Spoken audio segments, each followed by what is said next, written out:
ओम शांति। सभी बोलेंगे ओम शांति। ओम शांति।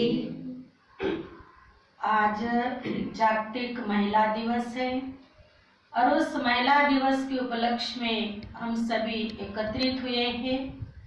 हमारे बीच आज के प्रमुख अतिथि एवं सभी सम्माननीय महिलाएं उपस्थित हैं। हम सभी के लिए बड़ा गौरव का विषय है और मैं तो यही कहूँगी कि प्रजापिता ब्रह्मा कुमारी ईश्वरीय विश्वविद्यालय पिछले 85 वर्ष से महिला सशक्तिकरण का कार्य कर रहा है और इसी के उपलक्ष्य में संयुक्त राष्ट्र संघ ने भी सन 1986 में ब्रह्मा कुमारी विद्यालय को अवार्ड से नवाजा गया है। और हम सभी देखते हैं, महसूस भी करते हैं कि वर्तमान समय नारी का जो स्थान है वो हर क्षेत्र में अग्रसर है। महिलाएं कोई भी क्षेत्र में पीछे नहीं है, चाहे वो सामाजिक क्षेत्र हो, राजकीय क्षेत्र हो, वैद्यकीय क्षेत्र हो और यहाँ तक कि अंतरिक्ष में भी महिलाएं पहुंची है। इतना ही नहीं परंतु जहाँ सुरक्षा का जो विषय आता है तो ऐसे लड़ाकू विमान चलाने का भी काम महिलाएं करती हैं। तो चाहे शारीरिक रीति से कहूँ या मानसिक रीति से ये 21वीं सदी की नारी जो सशक्त नारी कहलाई जाती है। लेकिन फिर भी वर्तमान समय चाहे न्यूज चैनल के माध्यम से कहूँ या कोई मीडिया के माध्यम से ये सुनने को मिलता है कि कहीं कहीं ऐसी जो घटनाएं हो रही है कि जहां पर अभी भी महिलाओं के ऊपर अत्याचार होते हैं, महिलाएं प्रताड़ित है, कहीं बलात्कार हो रहे हैं। तो इसका कारण क्या है? सरकार भी महिलाओं को आगे बढ़ाने के लिए उनके लिए अलग अलग प्रकार की योजनाएं लाती है, अलग अलग प्रकार के कार्य को क्रियान्वित करती है। कई ऐसी सामाजिक संस्थाएं हैं कि जो भी इसमें कार्य कर रही है। लेकिन ये ऐसी घटनाएं क्यों? तो मेरे हिसाब से तो मैं यही कहूंगी कि बाह्य रूप से हम सभी सशक्त तो हुए हैं और ठीक है, अगर हम 100% अगर सशक्त नहीं है, लेकिन वर्तमान समय की नारी 95% जो है वो अपने अधिकार को समझती है, अपने कर्तव्य को भी निभाती है। लेकिन हमारी भूल कहाँ है, ये चिंतन करने का विषय है। क्योंकि जहाँ अत्याचार हो रहा, जहाँ कई नारी प्रताड़ित हो रही, जहाँ उनके ऊपर कोई व्यभिचार हो रहा, वो भी तो एक नारी है ना। क्या फिर वो नारी सशक्त नारी नहीं है कि जिसके ऊपर अत्याचार हुआ? ये सोचने का विषय है। व्यक्तिगत स्तर पर हम भले सशक्त हुए हैं, लेकिन मैं यही कहूंगी कि हम बाह्य रूप से हम शिक्षित बने, शारीरिक रूप से भी हम सशक्त बने, बौद्धिक रीति से भी विकास हुआ, जिसमें हम पुरुषों के कंधे से कंधा लगाकर कार्य करते हैं। लेकिन महिला जो है ये पुरुष के पूरक है, लेकिन पुरुष के साथ कभी भी हमने अपनी स्पर्धा नहीं करनी चाहिए। जिस दिन हम स्पर्धाओं में आ जाएंगे ना, तो उस दिन परिवार टूट जाएगा। हम अपनी जिम्मेदारियों को बेखूबी से निभाएं और यही हमारी भारतीय संस्कृति है कि भारत के नारी आदि काल में सशक्त नारी थी। कैसे? आंतरिक और बाहर। बाहर से भी उनका सौंदर्य था तो अंदर से भी वो नारी सौंदर्य से परिपूर्ण थी। और अंदर का सौंदर्य माना सहनशीलता, धैर्यता, गंभीरता, जिसको हम कहेंगे कि एडजस्ट करने की कला, परिवार को बांधने की कला, जिसको हम कहेंगे कि एक सुई धागे का काम करने का कार्य कौन करती थी? महिलाएं करती थी। ये आंतरिक सौंदर्य था।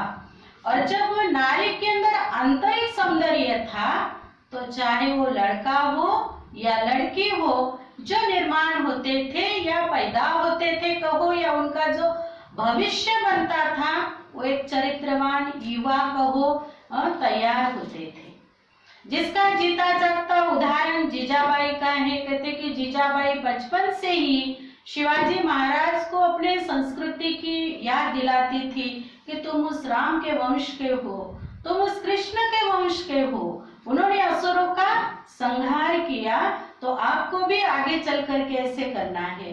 और वो संस्कार उनके ऊपर पड़े और उन्होंने क्या किया, सारे महाराष्ट्र के अंदर अपने स्वराज्य की, हिंदवी स्वराज्य की स्थापना की। इतना ही नहीं, लेकिन हमारा शास्त्र भी इस बात को मानता है कि बच्चा पेट में रहता है तब भी वो सुनता है ना। और इसका उदाहरण आता है अभिमन्यु। अभिमन्यु ने भी क्या किया था, चक्रव्यूह में जाने का ज्ञान उन्होंने पेट में ही सुना था। और मेडिकल साइंस भी इसको मानती है, और इसीलिए मेडिकल साइंस में भी, मेडिकल के क्षेत्र में भी आप देखेंगे कि महिलाओं के लिए जब गर्भवती रहती है तो क्या कहते हैं, वो कौन सा संस्कार, गर्भ संस्कार कराया जाता है। गर्भ संस्कार खोलने के केंद्र बने हैं। क्या ये गर्भ संस्कार खोलने का केंद्र बनना माने हमारी उन्नति नहीं है, कहीं ना कहीं हम संस्कारों में पीछे आए हैं, है ना। हम अपने संस्कृति को भूलते जा रहे हैं, और इसीलिए हमको एक आर्टिफिशियली तो कहेंगे ना, अगर नेचुरल रूप में हमारे अंदर अगर अच्छे संस्कार है तो ऐसे गर्भ संस्कार केंद्र खोलने की आवश्यकता नहीं पड़ती। इसका मतलब मेडिकल साइंस भी प्रूव करता है कि बच्चा पेट में रहता है तभी से उसके संस्कार बनना शुरू हो जाते हैं। और जब बच्चे बड़े होते हैं तो 5 साल तक उनका जो बेसिक रहता है, माइंड का जो बेस है, संस्कारों का जो बेस है, वो 5 साल तक बन जाता है। 5 साल में बच्चे ने जो सीखा है, जो देखा है, वो उसका व्यक्तित्व बनता है। इसीलिए कहते हैं ना कि जैसा चित्र वैसा चरित्र। तो आवश्यकता है, हम अपने समाज को अच्छा बनाना चाहते हैं, हम अपने देश को चरित्रवान बनाना चाहते हैं, हम हर नारी को सुरक्षित रखना चाहते हैं, हर नारी को सम्मानित रखना चाहते हैं, तो बच्चे का नवनिर्माण करने के लिए हमें बच्चों के अंदर अच्छे संस्कार डालने की आवश्यकता है, चाहे फिर वो लड़का हो या लड़की हो। क्योंकि अगर कोई लड़का गलत काम करता है तो हम थोड़ा उसको नजरअंदाज करते, लेकिन वो भी तो किसी लड़की के साथ, किसी के बहन के साथ, वो भी तो गलत काम करता है ना। और मैं ये सिर्फ क्या कहें, इसी की बात नहीं कहूंगी आज कि जहां पर महिलाओं के ऊपर अत्याचार होते हैं कुदृष्टि के कारण, लेकिन अगर बच्चे संस्कारी नहीं निकले तो कई प्रकार के व्यसनों के, आदतों के भी अधीन होते हैं। और जब कई व्यसन के, कई प्रकार के गलत आदतों के जब शिकार बन जाते हैं तो उसकी सारी भुगतना किसको पड़ती है, नारी को ही भुगतना पड़ता है। हम अपने घर में बहू लाते, वो भी तो किसी की बेटी है, वो भी तो किसी की बहन है ना। तो हमको चाहे वो लड़की हो या लड़का हो, हमको उनको संस्कारित बनाने की आवश्यकता है। इसीलिए हमको चरित्र निर्माण में सशक्त बनना है, और चरित्र निर्माण में सशक्त बनने की दिशा में हमें उनको ऐसा श्रेष्ठ चरित्र का चित्र दिखाने की आवश्यकता है। जैसे देखो स्कूल में भी जो छोटे बच्चे होते हैं ना, तो उनको क्या दिखाते हैं, चित्र दिखा करके ही उनको पढ़ाया जाता है। कहते कि साइकोलॉजी का एक ऐसा है कि सुनने से ज्यादा देखने का प्रभाव पड़ता है। तो हम अपने घर में, परिवार में, जिस भी क्षेत्र में हम काम करते हैं, जहाँ दो राय नहीं है कि कोई भी क्षेत्र स्पर्धा है, कंपटीशन है, लेकिन स्पर्धा और कंपटीशन हमारी मर्यादा पूर्वक हो। स्पर्धा कंपटीशन भले हम करें, अपने अंदर की एनर्जी को बाहर निकाले, लेकिन हम अपने मूल्यों को कभी भी नष्ट न करें। हम मूल्यों को जिंदा रखें।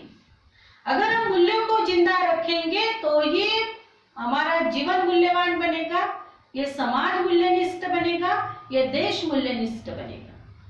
कितने भी पढ़ करके अगर हमने डिग्रियां हासिल कर ली, कितना भी पद पर, ऊंचे पद पर अगर हम चले गए, लेकिन अगर हमारा चरित्र श्रेष्ठ नहीं है तो वो व्यक्ति उतना ही घातक सिद्ध समाज के लिए, परिवार के लिए, देश के लिए हो सकता है ना। इसलिए बुद्धिमानों की कमी नहीं है, लेकिन हमें कौन सी बुद्धि की आवश्यकता है?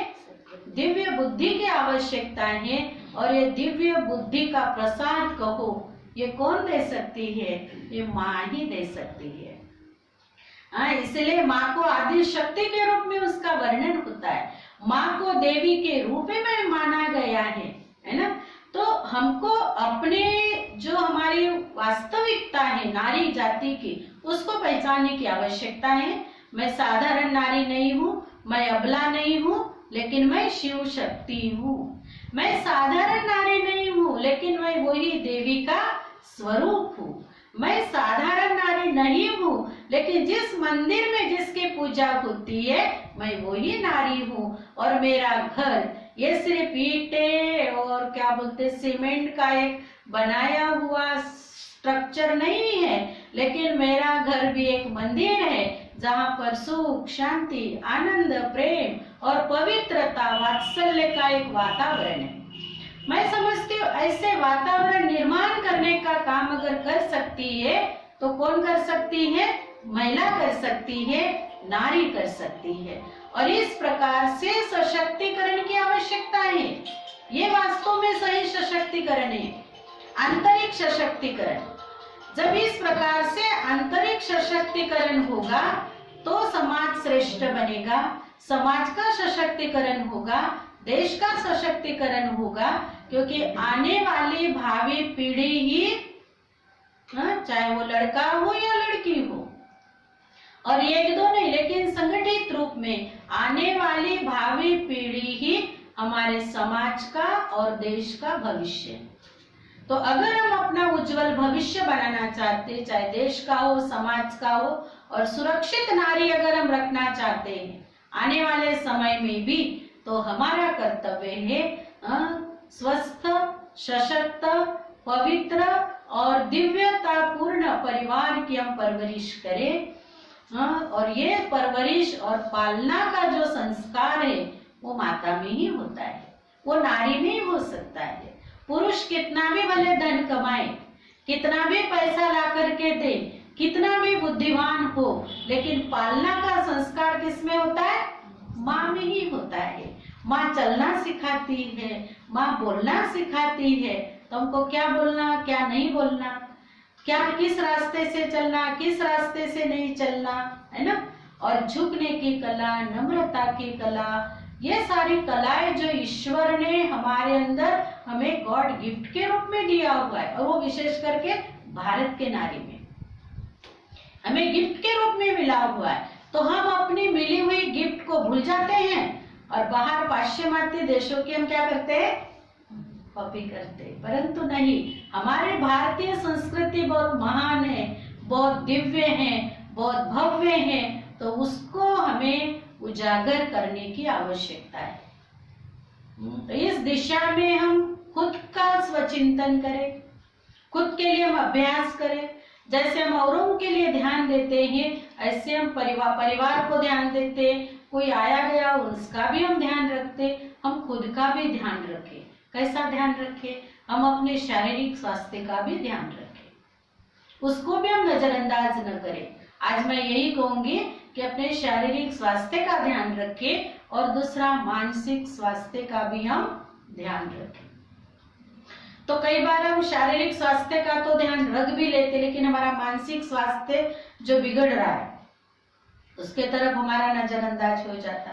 तो मानसिक स्वास्थ्य माना छोटी छोटी बातों में हम इरिटेट होते हैं, या मेरे अंदर कोई शक की भावना है, या मेरे अंदर बहुत स्वार्थ वृत्ति पनप रही है, तो समझ जाना चाहिए कि मेरा मानसिक स्वास्थ्य ठीक नहीं है। इसको मुझे क्या करना है? अच्छा बनाना है। तो कैसे बनाएंगे? जिस प्रकार से देखो, शारीरिक रीति से अगर हम कमजोर होते हैं तो कहीं ना कहीं विटामिन की गोली या टॉनिक या कुछ ना कुछ हम सपोर्ट लेते हैं कि नहीं लेते हैं।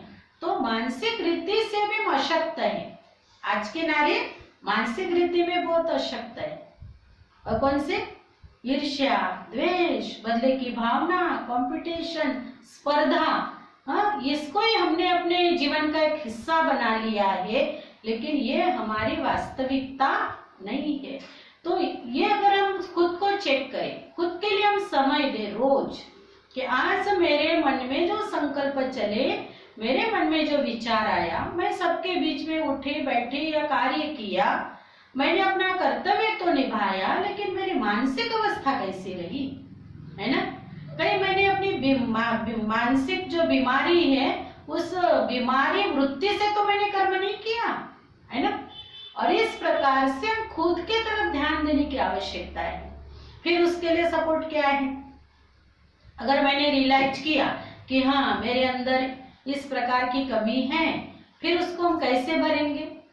तो इसके कारण हम किसी को टारगेट न बनाएं, लेकिन हम खुद के लिए युक्ति निकालें कि मैं अंदर से प्रसन्न, संतुष्ट, समाधानी, हाँ, मैं कैसे रहूं। तो उसके लिए है मेडिटेशन। एक है शारीरिक एक्सरसाइज भी जरूरी है और दूसरा मानसिक एक्सरसाइज भी जरूरी है।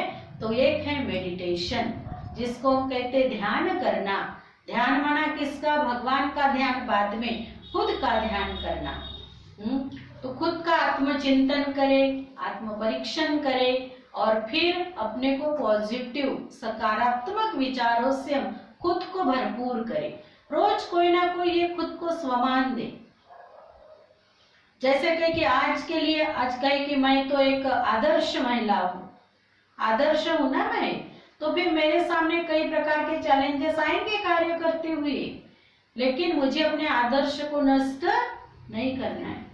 किसी दिन अपने आप को प्रोग्राम दे कि मैं एक शांत प्रिय, मैं शीतला देवी हूँ, मुझे सभी को हैंडल करना है, लेकिन मुझे कभी भी गुस्सा नहीं करना है ना?